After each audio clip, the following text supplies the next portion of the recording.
And we're live. Boom. Welcome to your 5 Essential Friday. Boom. With Dr. James and Dr. Kalie. We're going to bring you tips and tricks to hack the 5 essentials to health. We're going to go through, again, 5. Number 1 is?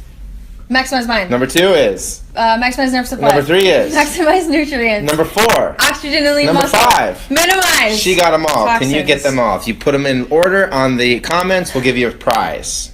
What's Just the prize? kidding. Maybe we will. We'll give you a virtual high five. Yeah. So today, for my maximize mind moment, I think sleep is one of the most important things that people can get and do for themselves. And it's one of the most important things that people neglect or they get improper sleep. So a couple tricks that I've learned throughout the years is that you should really have no light. Say no light. No light. No light in your room at all. Okay, you should have blackout blinds and nothing should be creeping in. Even the little light on your alarm should be taped over. Okay, so you can't see the time, obviously. So I use my watch. It doesn't turn on until I start moving. So there should be zero light in your bedroom. Anything to add to that? Cool. Sleep on your rolls. Sleep on the rolls, but we'll go through that next. That's my next one. So yeah, sleep is huge. Also, you should not be on your phone an hour before bed. And if you are on a screen or need to be on a screen, you should be wearing blue blocker sunglasses. You can Google blue blocking light sunglasses, and you can put your phone on the night mode so it takes that blue light and throws it away. And it'll decrease the use of your iPhone as well because the phone light is actually addictive. They've done studies with that. So take the light out of your brain and your vision at least an hour before bed. It's amazing. Another thing that I use and I love, and I've been implementing that for about 3 years now, is melatonin. I went to a seminar and she suggested it to me.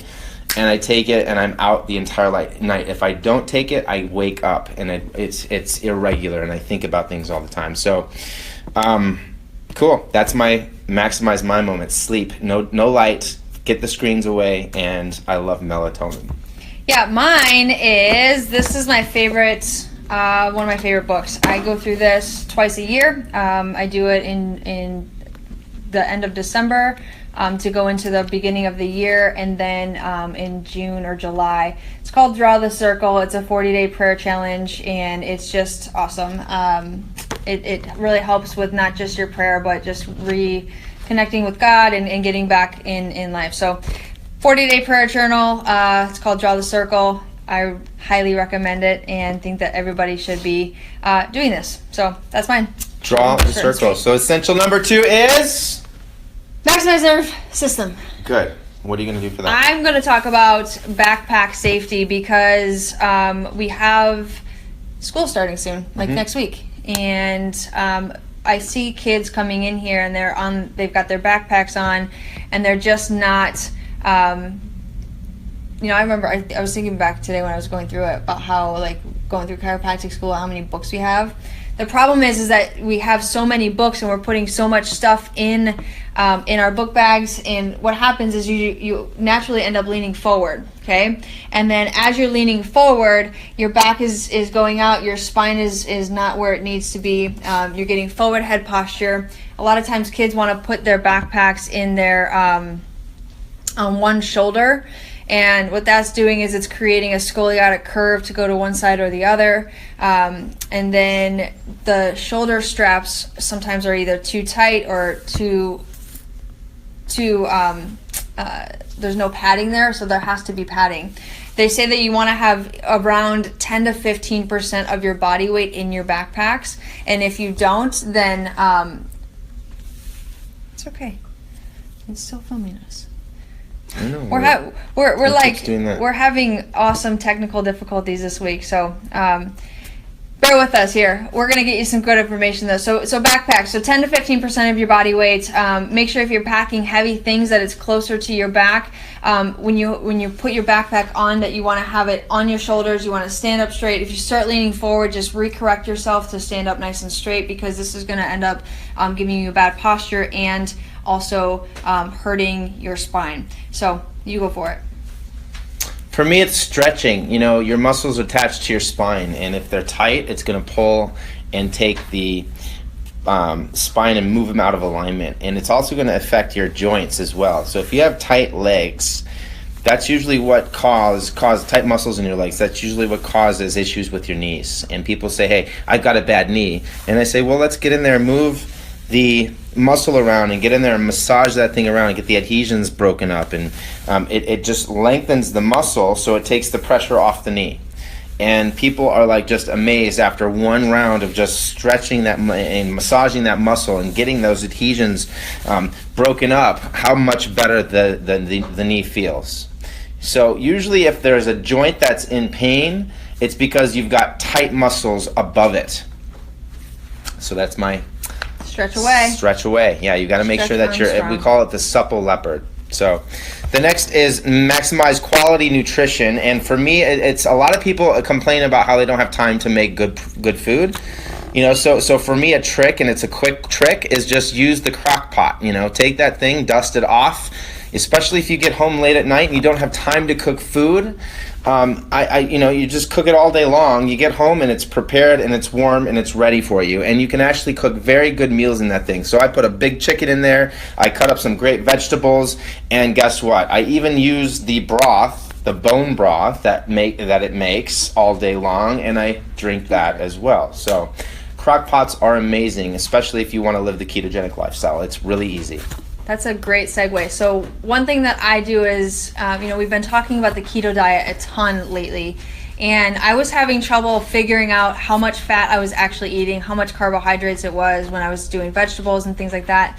I found this amazing app. It's called the Keto Diet app. When you look on your app store, it's a light blue K, and I think it says keto inside of a circle, but it's light blue. This tells you exactly how many carbs you need to eat, exactly how many proteins and carbohydrates. You can scan the barcodes of the food that you're eating, and it goes right in there, and it's super simple, and it tells you how much you have left to eat for the day. So it's kind of like a little game that it helps. Love it. I've been doing it this week, and it has like cleared some questions up for me a ton. So boom. That's awesome. So essential number 4 is increase your oxygen and lean muscle. So decrease fat on your body and get more oxygen in. And for me, I was just thinking about what do you do when you travel? Like, how do you exercise? Especially if you don't want to go to that little, dinky gym with one little, treadmill and maybe a pull-up bar. Well, you can just stay in your hotel room. And for me, for years, what I implement is just making sure that I do 100 push-ups, 100 sit-ups, 100 squats, and I end with 100 burpees. And I promise you, by the end of that, you are going to have one of the best workouts you've had ever. So again, 100 push-ups, 100 sit-ups, 100 squats, and then end with 100 burpees as fast as you can. And the goal is to get your heart rate up. So it's an easy note. You don't need any TV. You don't need any equipment. It's just you and the timer. So it's a great workout. And time yourself, because that's going to keep you honest and keep you going as fast as you can. Because Right. I know that when you don't time yourself, you don't have any, not responsibility, but just accountability. And so that's awesome. I know that when I time myself on my workouts, it helps a ton.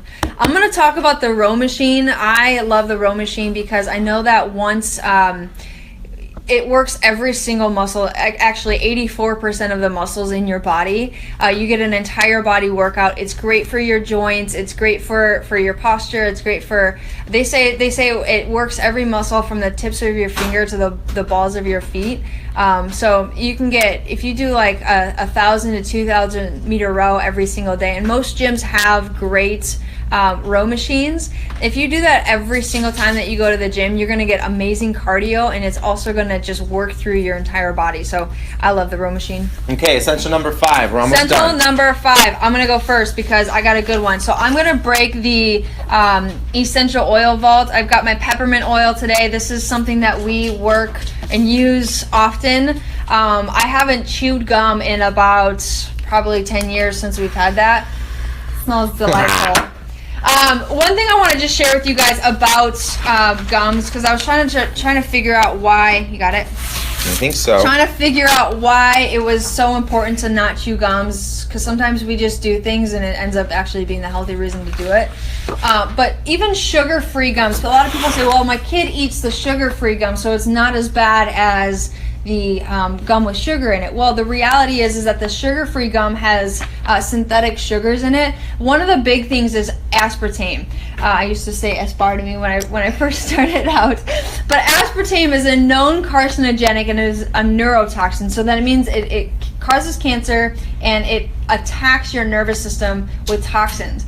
One thing that I didn't know that I learned after reading this article is that aspartame converts itself into formaldehyde when exposed to heat above 86 degrees Fahrenheit. You knew that. I told you that before. Well, I forgot it. Yeah. So what happens is two amino acids are held together in a bond by formaldehyde, and as soon as it gets into your body, it heats it up, and now you have free-floating formaldehyde in your body, the same stuff they embalm dead people with. That is correct. And it passes the spinal cord and the blood-brain barrier and goes directly to your brain. So that's where we're seeing an increase in Alzheimer's, and which is why everybody should get to our next talk, which is Brain Fit, and we're going to talk all about that stuff. Yeah, sometimes, like, if I'm on a plane and my friend passes me a piece of gum, and you know that gunk you get in your mouth when you're on a plane, and you just feel like nuts, and okay, fine, I'll eat it. And then, 10 minutes later, I wonder why my brain is so foggy. Well, again, I just introduced this toxic stuff into my mouth. And it looks so harmless and innocent, right? So saccharin is also another thing that's in there. It's another known carcinogenic. High fructose corn syrup, we're going to hit this hard because it is in everything. They're actually starting to rename it to natural sweetener because everybody's starting to figure out how bad high fructose corn syrup is, so they're going to try and hide the name in things. It's cheap to produce, but they're changing, it's just in everything, and it's disastrous. Hey, if you want to hear more of this, like it and share it. There's 6 of us watching right now, better than last week. All we have to do is just share it to your people that you love and care about so they can learn the amazing stuff that you're learning now. So like it, share it, and love us even more. Because we love each other. Sometimes. Another thing that's in chewing gum is BHT, which is an oil that used as a preservative, but it's also in cosmetics, it's in pharmaceutical drugs, it's in rubber and petroleum and jet fuel and embalming fluid. So that's the second item that's in that's also used as embalming fluid. Gross. We talked about petroleum last Yep. time. And then there's always some sort of dyes, and that effect that it has on your body is just terrible. A good alternative to this is spry gum as well, but it loses its flavor. It loses its flavor, and then also like even going into like the physical aspects of chewing gum, like it causes TMJ and then all that stuff too. So this stuff lasts, and when it doesn't last, you can add it right back in, and I love it. And it freshens you up too. Wakes you up too. That too. just woke me up like crazy. So the last one for me for minimize toxins is toxic mold. Kalie said, why are you getting sick all the time? And I'm like, I don't know. I'm doing everything right. I'm getting adjusted. I'm getting all these things, done that I should. And then one of my friends came over, and I had left. I went to work, and they stayed in my house, and they noticed there was a small leak underneath my sink. And that's where I get my water every day. And they opened it up, and they took some things off the shelf, and they noticed black molds all over the shelf that I had been not thinking that was there this entire time. So for 3 years, I was inhaling black mold. So they ripped the cabinets out, and my entire back wall was filled with this mold. So toxic mold, black mold, is one of the most toxic things that you could ever have in your household. So what I would suggest is you opening up anywhere there's water that may be dripping under a sink, wherever it's by your tub, behind drywall, whatever it is, wherever you can see. If there's evidence of that, get rid of it as soon as you can, because it's not just toxic, it's neurotoxic. So that's why my immune system was so shut down, and I was getting sick. Sickness after sickness after sickness. I felt lethargic. My brain was foggy. As soon as they took that out, because I was at breakfast and they took my entire thing out and threw it in the lawn, I never had symptoms again like that. And it cleared up right away. So if you have any symptoms like that, lethargy, brain fog, you can't, you're doing things right, but you keep getting sick and you don't know why, check your house for mold. So that popped up again this week. You had your house that flooded and cleaned it up. For this week, so my house flooded, my lake house, and there was mold in the basement. There was mud this thick, and I had to rake my lawn, and I breathed in this stuff, and I got sick again. So again, mold is horrible for you. And it can happen quick. So anywhere that there's been a flood, anywhere that there's little drips, just keep an eye on that stuff, because it's not just a little thing. Even just a little tiny bit can make a huge impact. Even if your shower, if you don't clean it regularly, and there's little black things on the caulk down there, that's mold. That's black mold, and you're breathing it in. And I lifted up my drain, and I could see just black mold around the bottom of the silver part of the drain. So again, get it out of your house. Make sure that you're cleaning correctly, and have it tested. Especially if you've got kids that are getting sick all the time and ear infections and all that stuff, it could be just that toxic mold that's in there. So that is your 5 Essential Friday. We are going to be with you on Tuesday for Tea Time Tuesday. We have a special thing coming out. It's our what do you call it? Caricature. Our caricature of the event. So every Tuesday you're going to get some amazing stuff. We go through the 5 essentials, but we dig into them even deeper. So thanks, guys. They took a picture of us, and they turned us into cartoons. It is pretty cute. Kind of cute. We'll show you guys Monday night when we're advertising this. So thanks for tuning in today. Please again like it and share it and love it and everything else. Peace out. Chiropractic's awesome. You guys are awesome. Have a beautiful day. Bye-bye. Bye.